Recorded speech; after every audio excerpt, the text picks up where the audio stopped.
Okay, we have moved north from Cardiff up to Abergavenny. Eddie Butler, it's great to see you. You are a man of this region, aren't you? This is home for you.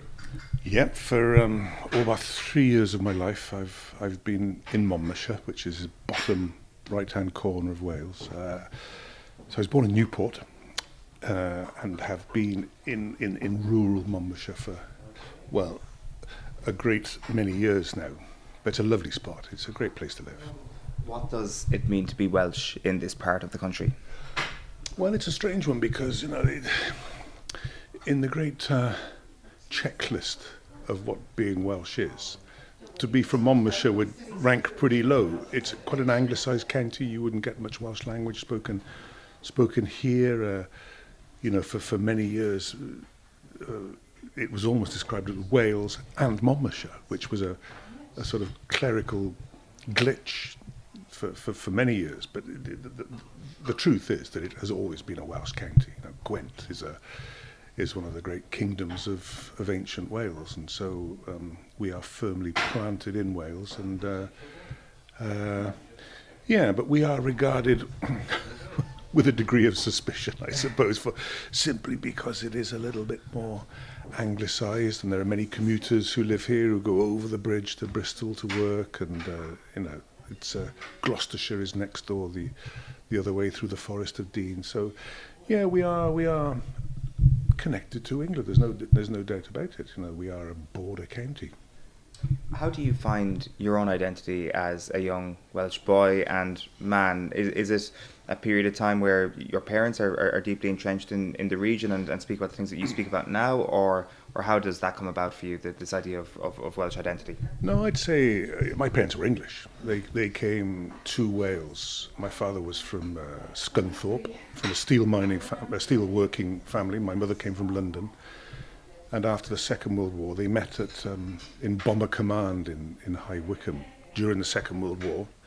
And my father was a scientist, and so he worked on radar in the war, but then went back to Birmingham University and was a chemist. And he came down in what really was the last great wave of investment in Wales.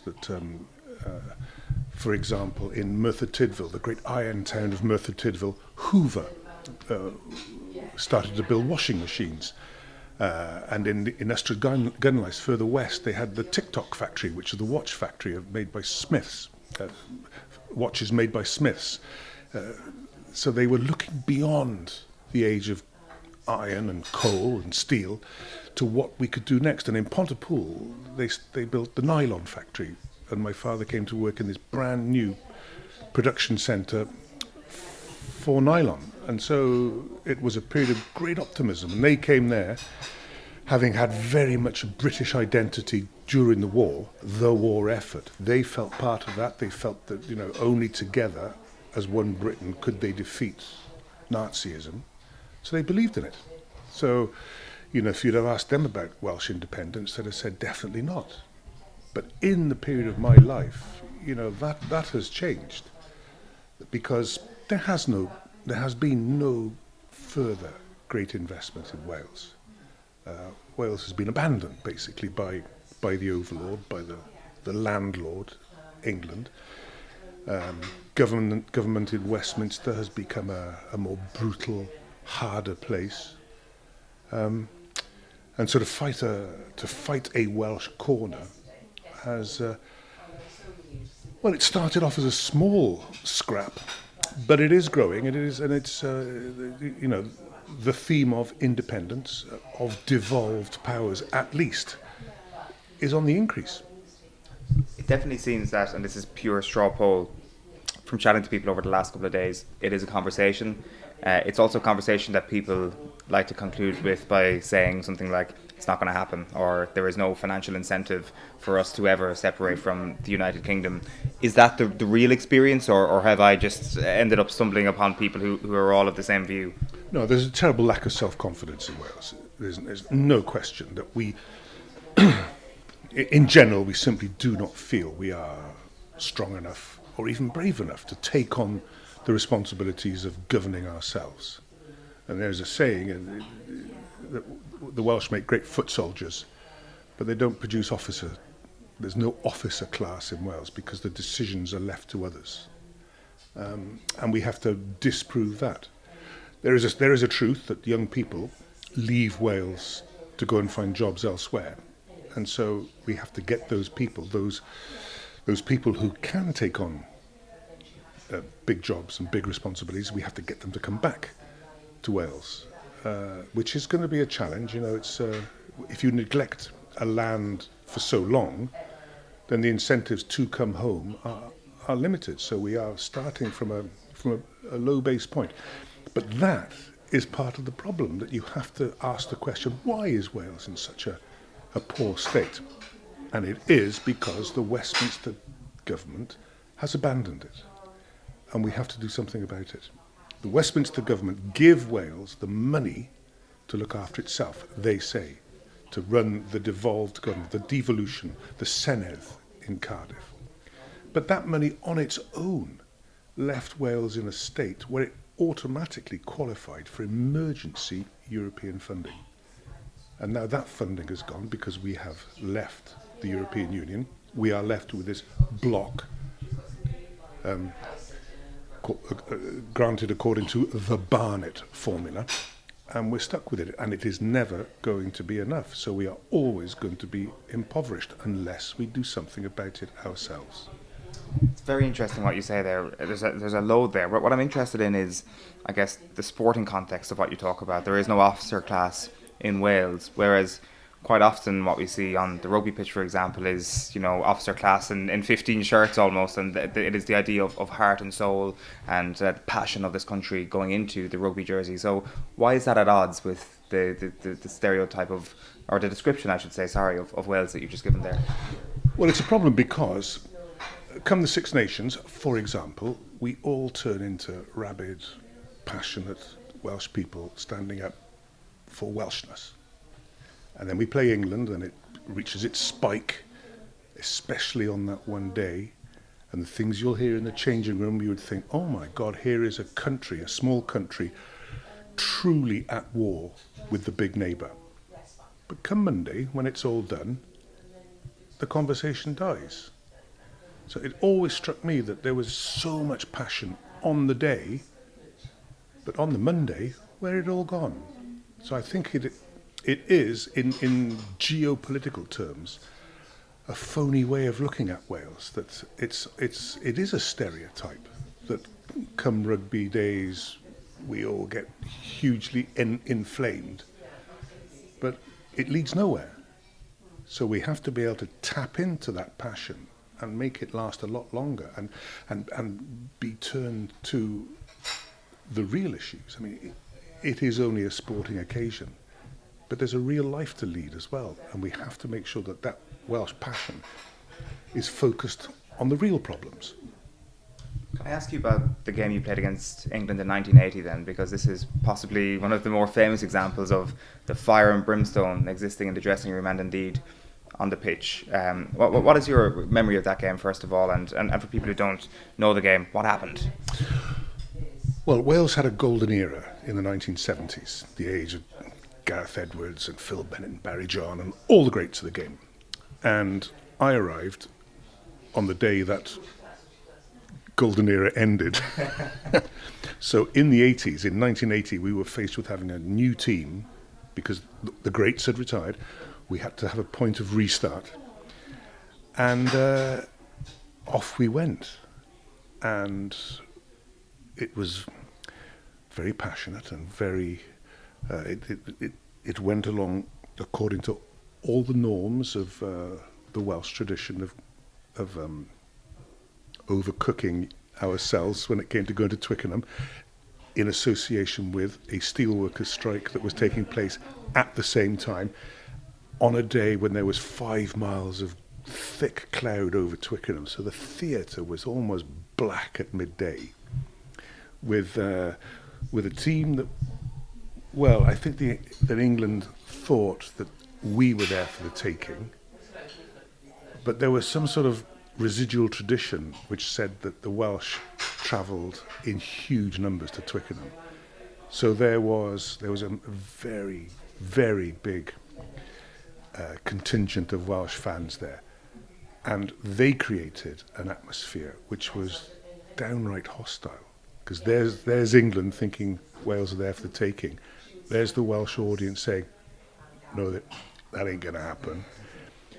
And yeah, it kicked off a bit. I mean, it had, in fact, it was the second game of the championship. The first game against France at home had probably been even more violent. Right. But this one, for me, it was my second cap. I played in one violent game. A second violent game started, so I'm just thinking, well, this is obviously how international rugby is. And so I knew no different. But we had the Irish referee, David Burnett, and I do feel sorry for him, because it was worse than usual, and there was this palpable hostility all around. It does take something to get an English crowd stirred, but they were definitely in a mood for violence, and you can feel it. You could feel it, and I suppose the players provided it. It was a violent game, no question. There were things going on that if you think nowadays with all the means of detecting foul play, oh my God, there would have been no ball in play time, because we'd have been stopping for TMO reviews every 20 seconds. But it ended. In fact, it ended a bit tamely, because the incident for which Paul Ringer was sent off was he brushed John Horton with an elbow, but because the referee had said next one goes, he'd laid it down, and so I've seen worse on a field. I'd seen worse before that on that very same pitch. When you say a moment ago that there are times when you were in the Welsh dressing room and you look around at everybody in the Welsh jerseys and you think, right, this is a country ready to go to war. I presume 1980 against England was one of those days. Oh, especially that day. That's what sort of sparked this conversation I had with myself about what it is to be Welsh. And it struck me that I'd never seen this. I play for Pontypool, which is in this bottom right-hand corner of Wales, and we never used Welshness as a weapon in our armoury.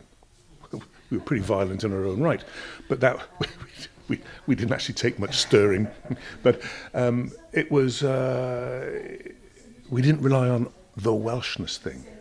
We relied more on our own identity, little Pontypool, up and at 'em, sort of. We saw no bigger picture. We certainly didn't attach ourselves to any Welsh picture. In fact, we almost used being the outsiders from this bottom right-hand corner when it came to playing other Welsh teams, as they don't think we're proper Welsh here. So you can see there are many tiers to this Welshness. We do have almost, it is almost an apartheid system of Welshness. And at the very top, and maybe not by their own design, you would have the Welsh speakers from the northwest, and from Carmarthenshire and Ceredigion, the natural-born Welsh speakers who survived thousands of years. From Roman days, all those that wanted to suppress their language, they have survived it, and they still speak their language. And then you have the influx of, through more modern industrial times, the great influx of English-speaking people who have become Welsh by living here, by just absorbing something of that, but without speaking the language. And now they represent the majority. And there is a conflict between the two, or there was a conflict between the two. That if you were English-speaking Welsh, you always felt slightly looked down on by the Welsh speakers, and the Welsh speakers felt slightly resentful that there were so many non-Welsh speakers in their country. So there has been this internal conflict, and of course the English were only too happy to let this state of affairs exist, because they could always say, well, Welsh, you don't even get on amongst yourselves. How can you ever be a united country? But I think it has ended now. I think it has come to an end, and there are various reasons. And we have finally embraced devolution, which has worked, that we do have, whether we like it or not, a Welsh voice, a Welsh political voice, and it has helped. And we do have Welsh radio, and we have Welsh television, Radio Cymru, and S4C television, which is a service in the Welsh language, which takes a lot of heat off this desperation to keep the language alive. And this is a cultural fight for survival. But having a broadcasting service means that it's not safe, but it is safer. Do you have to, at some level, detach the idea of Welsh independence from the language? Because is it a situation where it's not realistic for a language like that to grow and to find a whole pile of new voices? And is that a way, almost a stick to beat the Welsh movement with? That it's like, look at all these English speakers, they don't even speak the language. Yeah. So we come to the contradictions. For this movement, for the movement of Welsh independence to gain traction, we have to persuade. I say we. I mean Wales. I say I am deeply committed to it. We have to persuade the English speakers of Wales that it is not going to be an operation in force feeding the Welsh language down their throats, and we have to persuade the Welsh speakers that their independence will not be English-based. And for me, there is a solution. You simply... It is a cultural battle being fought, but there's a gentler solution, that instead of force-feeding adults who are so set in their ways that they don't like change, you think the Welsh language will start at primary school. So the children, our children and our grandchildren, will be taught in the Welsh medium, and they will absorb it so easily. And then that generation then is taught in Welsh in secondary school. And within 2 generations, you have people who are speaking Welsh as naturally as French is spoken in France. And nobody's been force-fed. English is always a good backup language. From Portugal to Norway, people have English as a backup language. It's an advantage that in Wales we speak it pretty well. So you have English as the backup, and you promote Welsh through the schools. And don't forget, it was in those very schools that the English government targeted the suppression of the Welsh language. So by a neat twist, you turn it on them and say, we're going back to the schools to seamlessly promote the Welsh language.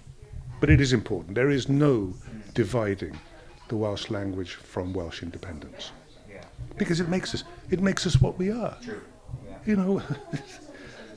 What about the division then between the idea of independence and the idea of nationalism, which has taken on, I guess, a toxic hue over the last little while? The idea of nationalism, is that something that you're mindful of? Is that even a consideration? Because that's up to everybody else to make their own mind up on that perception. Yeah, nationalism is one of those words that it is very easy to toxify, because nationalists are Serbian militiamen who carry out massacres. Franco of Spain was a nationalist, and it's a bad word. I am merely a seeker of independence. And I think we should stress the independence rather than this nationalism implies a sense of superiority, and I genuinely do not feel that we have that in Wales. We don't want to be better than anybody. We don't feel better than anybody. We just want to be ourselves. We should chat a little bit about the rugby, and one of the elements before we get into what's actually going to happen on the pitch is what's going to happen in your commentary booth this weekend. Yourself and Brian Moore, the happy couple, unfortunately, your days are numbered together. I think Brian is stepping away from the mic this weekend, after this weekend, I think. So I gather. I mean, he'll be doing England-Scotland, I imagine, which, we do go back a long way. He's been brilliant. He was deeply suspicious of me when we first started working together. Because I was working for the Observer and the BBC back in the day when he was the barrack room lawyer with the Great English side of the early 90s. And of course, the rapport between the media and current players is always a bit strained and a bit tense. And it was in our day. But we sort of got we sort of muddled along at first, and I think it was probably a seminal moment when we were quite young, me as a commentator and he as a second voice, and we were walking back towards the city centre of Rome after an Italy-France game, and we said, well, let's have a quick beer, and we walked into this bar, and it was a big bar populated entirely by people from the Basque region. And Brian walked in and the whole place stopped. And they advanced towards him, instantly recognising who he was. And these were the days when England used to go and there was war in Paris, and Lascaux and Moscato had been sent off with Brian snarling in their face. Stephen Hilditch, I think, was the referee who sent them off, so there was an Irish involvement as well. You know, so it was pretty tense. But the great thing was that the Basques advanced towards Brian, you know, let's say 30 of them. Brian advanced towards the Basques. And as they got chin to chin, they suddenly went, oh my God, but you are so small. Yeah. And he said, small? And the next thing he's organising a scrummage session in the bar. So he says, all right, you Basques, you organise a scrummage your side. And he rounded up a load of Italian waiters to come and be his pack around him. And I said, well, what shall I do? He said, you can be scrum half. So I'm rolling up beer mats into a ball, and he says to the Basques, right, it's your put-in. You just have to strike for the ball, and you'll have made your point that I'm no good. So he did one of those little things that front row forwards do. And the little Basque hooker, who was a player, I mean, he was a proper player, he said, I cannot move. And he just could not move his right foot to strike for the ball. Wow. And so they got up and they, And then he said, right, now it's out my put-in. So he said, so I re-pad the ball and go down. And he says to the Basques, right, you can do whatever you like to me. And they do, so he's there, and his nose is on the floor, and he's bent and buckled, and the Italian team around him, the Italian waiters, aren't giving him much support. But this little tap comes, so I put the rolled up pile of beer mats in, and from nowhere, from under his nose, he effortlessly sweeps the ball back out of the scrum, and he left to a standing ovation. So that's my Brian. Wow, that is incredible. One hell of a way to prove a point. Yeah. It's obviously going to be a situation then that I suppose you're going to be working on the game in Murrayfield this weekend. Unfortunately, we're still trying to feel our way out of COVID a little bit. That the trip to Dublin may not be a fully fledged one just this year, but I presume it brings back quite a few memories for you, actually, the trips to Dublin with either in the commentary booth or in the Red of Wales, indeed. Yeah, part of me misses the old Lansdowne Road, the old tip. I loved it there, because of the atmosphere. In fact, there was only one better atmosphere than Lansdowne Road, and that was Croke Park. And the day that Ireland played England at Croke Park for the first time, oh my God! When they sang "God Save the Queen," and you sort of went, "What is happening here?" Because they'd been expecting protests outside the stadium, but they sang "God Save the Queen" courteously. And then when it came to the Irish anthems, they belted it out with a passion.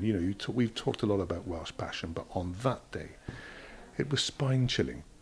The effect of that Croke Park crowd on the home team must have been. I'm not sure what advantage it gave them, but it was an overwhelming advantage. Brilliant day, great day. But I loved Lansdowne Road. I did, and. The game after the Paul Ringer game in 1980, we played at home. The next away game was at Lansdowne Road, and by then the firm instruction had been given: no retaliation. Anybody swings a punch, raises a foot in anger, will never play for Wales again. So they'd taken our Spurs away, and Ireland beat us up. Right. They sensed the opportunity. I just, destroyed us. What sort of stuff are we talking when you mention beating up here? Fair and foul.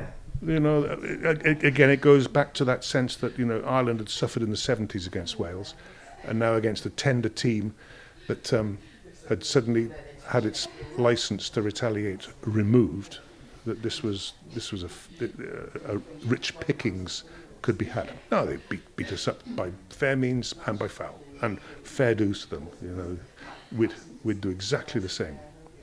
But it marked it was a very important moment that, you know, you cannot allow Welsh rugby, with all its traditions of standing up as the little people against the big guys. You cannot take away their energy and their passion and their propensity towards a bit of skullduggery. Just otherwise, if you do that, Welsh rugby will cease to exist. So you have to allow it to prosper on its own terms, and it took a long time to get over that. But we got there, and we survived the entry into the professional age, which again was another miracle, because when you come to Wales, you always you have to cross the breadline, you enter the poverty zone. And Wales was so ill-equipped to deal with professionalism. But again, it comes back to the tenacity of the Welsh people to use the odds against them in their favour. And I come back to this whole thing about being good foot soldiers, that when Warren Gatland arrived in 2008, the first thing he did, he said, I don't want any questions, I don't want any orders, I want you to listen and I want you to obey. And he got them fit and he got them organised, and these magnificent foot soldiers went out and won him a Grand Slam in his first season. Do you see the foot soldiers at the moment in this Welsh team as magnificent as that time? Do you see it as a work in progress, or where do you think they are? I wouldn't be surprised if we had one of our more mellow seasons, simply because we won the championship last year, and it's hard to keep it going, you know. But we've lost a great leader in Alan Wynne. You know, when it comes to the officer class, when you get a good one, you hang on to him for as long as possible. But he's gone for the moment. Maybe he'll be back. But we're just in the state of the game below international levels is worrying. It's not that good compared with what Ireland are doing. You know, the provinces of Ireland are setting the bar very high, and in Wales we're knocking it down at a much lower level. So that we do have problems. But you know, it's almost ready-made then for the Welsh to defy the odds and do it again. There's some brilliant players out there, and every year we discover a new one. Lewis Rees-Sammet last year, and could be somebody else this year. But the odds are not good, but I don't mind that, really don't mind that. What I will say is that it's the most difficult opening game. Ireland away is tough at any time, but against a side that's hot from beating the All Blacks and hot from just dominating Europe. The Irish provinces fear nobody. The Irish national team fears nobody. You know, and it's to get them first up at the Aviva. It's a tough one. Is that a prediction for Ireland, I hear there? I think it probably is. I think Wales will be a lot more resilient and a lot harder to break down than a lot of people here are saying. But I just think as an opening statement, Ireland will want to make one loud and clear, and Wales may just have lost their voice for the moment. Is there an Eddie Butler poetry montage coming at any point soon? I don't know that, but I suppose we've got The Cut, it's called The Cut, which will be a roundup of the first round of matches. You know, there's also Winter Games on at the moment, by the way. I mean, that's also in the locker, is it not? Well, yeah, I missed the Tokyo Olympics, which so I'd been to 5 Olympics and missed Tokyo, which was I felt slightly bereft after that, and I've done very little on the winters, so I am all Six Nations at the moment. So, and there will be something to wax lyrical over, I'm sure. But see, that's for me is the ultimate attraction of rugby, that it is a brutal game, it's a cruel game, it's a physical game, and there's no escaping that at all. But it also has moments of true romantic beauty. And the blend of the two, for me, sets it apart. Is the romanticism not in the brutality? Yeah. Much of it is. Much of, much Your of perspective, I mean. No, not from my perspective. Just from the what the game was invented, designed to do, and it was to train soldiers. That's why all these sports exist. But rugby in particular, teamwork. Through teamwork, you become stronger than your individual parts, and that for me is everything. I am a huge believer in teamwork and society. I presume all the poetry that you recited is all yours. Do you ever have a helping hand in it? No, all mine. Well, I say all the good stuff. No, sometimes I have to read other people's words, and some of it's beautiful, sometimes brilliant. But I try, and I get commissioned to write it and read it, essentially. Do you keep it on file? Do you put them away? Because I was looking through it, and YouTube actually doesn't have as many montages as you might think. I was actually quite disappointed to see that because you'd remember watching them on BBC on years consecutively, and there isn't consecutive years worth of montages up on YouTube, for example. So I wonder, do you have at least an archive for yourself? No, I'm not a hoarder. I seriously, I keep no files. I keep no I keep no junk. Right. It all goes. Because next year is going to be busier than last year. Do you mean specifically, well, obviously because of COVID, or do you mean in every year? All years are going to be busier and better than what's been. I completely just glossed over a very good lesson for life right there. My apologies. What is, because I was just going to ask you, what is the next project for you that will kind of scratch the creative itch? Because I know you've written a couple of books over the last few years as well. So what are you tipping into over the next little while, other than the Six Nations, obviously? Well, nothing has given me more satisfaction. And don't get me wrong, when you go live on the day of a Wales-Ireland or an England-Wales game, there's no better feeling than, we're in the moment here. Cue Brian and Eddie. It gets you. And we're all in search, perhaps, of something to replace those playing days. When you run out onto the Arms Park in Cardiff, and you have to cut through the wall of sound. Nothing really comes close to that. But live broadcasting in the Six Nations is as close as you'll get. But in terms of just personal satisfaction, writing the novels was the thing I loved most. Just to be in your own space and let what develops inside your own head come out, and you're in control of it, and subbing it and taking it apart and dismantling it and rebuilding it. I loved all that, and I'd like to do more of that.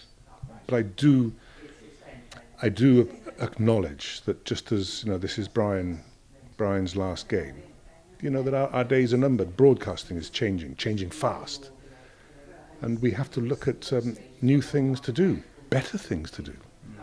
Upload the montages to YouTube will be a start. Eddie, it's been great chatting to you. In a word, who's going to win the 2022 Six Nations? Well, if Ireland beat Wales, Ireland will win the whole thing. Right, okay. No question. I think. No, absolutely. Ireland are. Better than France?